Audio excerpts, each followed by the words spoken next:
കൗമാരപ്രായത്തിൽ എത്തുന്നതിനു മുമ്പേ സഹോദരിമാരായ പേരമക്കളെ പീഡിപ്പിക്കുകയും പീഡനത്തിന് ഇരയായ പെൺകുട്ടികളിൽ ഒരാൾ ജീവനൊടുക്കുകയും ചെയ്തിട്ടും തെല്ലും കൂസലുണ്ടായില്ല കുണ്ടറയിലെ നരാധമനായ ആ മുത്തശ്ശന്. കൊല്ലത്തെ പ്രമുഖ അഭിഭാഷകന്റെ ഗുമസ്തനും സഹായിയുമൊക്കെയായി ദീർഘകാലം പ്രവർത്തിച്ചതിന്റെ പരിചയസമ്പത്ത് മതി താൻ പ്രതിയായേക്കാവുന്ന കേസ് തേച്ചുമാച്ചു കളയാൻ എന്നായിരുന്നു അയാളുടെ ധാരണ.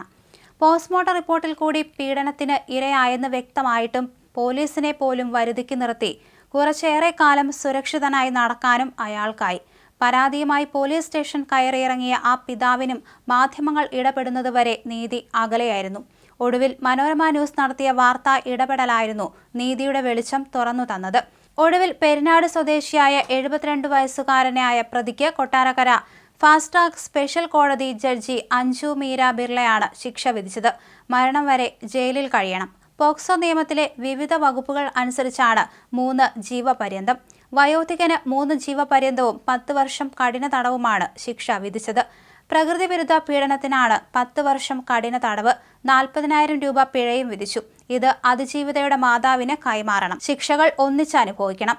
2017 മാർച്ചിൽ കുണ്ടറ പോലീസാണ് കേസ് രജിസ്റ്റർ ചെയ്തത്. 39 സാക്ഷികളിലേറെ പേരും കൂറുമാറിയെങ്കിലും ജീവനൊടുക്കിയ പെൺകുട്ടിയുടെ പോസ്റ്റ്മോർട്ടം റിപ്പോർട്ടും ശരീരത്തിലെ 21 മുറിവുകളും അതിജീവിതയായ പെൺകുട്ടി കോടതിയിൽ നൽകിയ രഹസ്യമൊഴിയുമാണ് നിർണായകമായത്. പെൺകുട്ടികൾ നിരന്തരം ലൈംഗിക വൈകൃതത്തിന് ഇരയായിരുന്നതായി കുറ്റപത്രത്തിൽ പറയുന്നു. പെൺകുട്ടി ജീവനൊടുക്കിയതായി ബന്ധപ്പെട്ട കേസിൽ ആത്മഹത്യാ പ്രേരണ കുറ്റം നിലനിൽക്കില്ലെന്നും കോടതി നിരീക്ഷിച്ചു. സഹോദരിമാരിൽ ഒരാൾ ജീവനൊടുക്കിയതോടെയാണ് പീഡന വിവരം പുറത്തറിഞ്ഞത്. മകളുടെ മരണത്തിൽ ദുരൂഹതയുണ്ടെന്നും മൂത്തമകളും പീഡനത്തിന് ഇരയായതായി സംശയമുണ്ടെന്നും കാണിച്ച് പിതാവ് നൽകിയ പരാതിയിലാണ് അന്വേഷണം ആരംഭിച്ചത്. കോടതിയിലെ വിചാരണയ്ക്കിടെ മരിച്ച കുട്ടിയുടെ അമ്മയും സഹോദരിയും കൂറുമാറി. തുടർന്ന് ഇവരുടെ രഹസ്യമൊഴി രേഖപ്പെടുത്തിയ മജിസ്ട്രേറ്റിനെ സാക്ഷിയാക്കി. മജിസ്ട്രേറ്റ് നൽകിയ മൊഴിയും വൈദ്യപരിശോധനാ തെളിവുകളുമാണ് കേസിൽ നിർണായകമായതും പ്രതിക്ക് പരമാവധി ശിക്ഷ ഉറപ്പാക്കാൻ സഹായിച്ചതും. സാക്ഷികൾ കൂറുമാറുമെന്ന് ഉറപ്പുണ്ടായിട്ടും കേസിൽ ഉറച്ചുനിന്നു എന്ന ചോദ്യത്തിന് അഡ്വക്കേറ്റ് സുഗൂസി തോമസ് വികാരാധീനനായാണ് പ്രതികരിച്ചത്. തനിക്ക് 11 വയസ്സുള്ള ഒരു മകളുണ്ട്.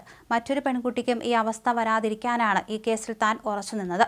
പബ്ലിക് പ്രോസിക്യൂട്ടറിനൊപ്പം കേസ് നടത്തിപ്പിൽ സഹായിയായി പ്രവർത്തിച്ചത് ASI സുധാകുമാരിയാണ്. പ്രോസിക്യൂഷൻ തെളിവുകൾ കൃത്യമാക്കുക, വിചാരണയിൽ പ്രോസിക്യൂഷന് വിജയമുണ്ടാക്കുക എന്നീ ദൗത്യങ്ങളിൽ സുധാകുമാരി മികവ് കാണിച്ചെന്ന് പബ്ലിക് പ്രോസിക്യൂട്ടറും സാക്ഷ്യപ്പെടുത്തുന്നു.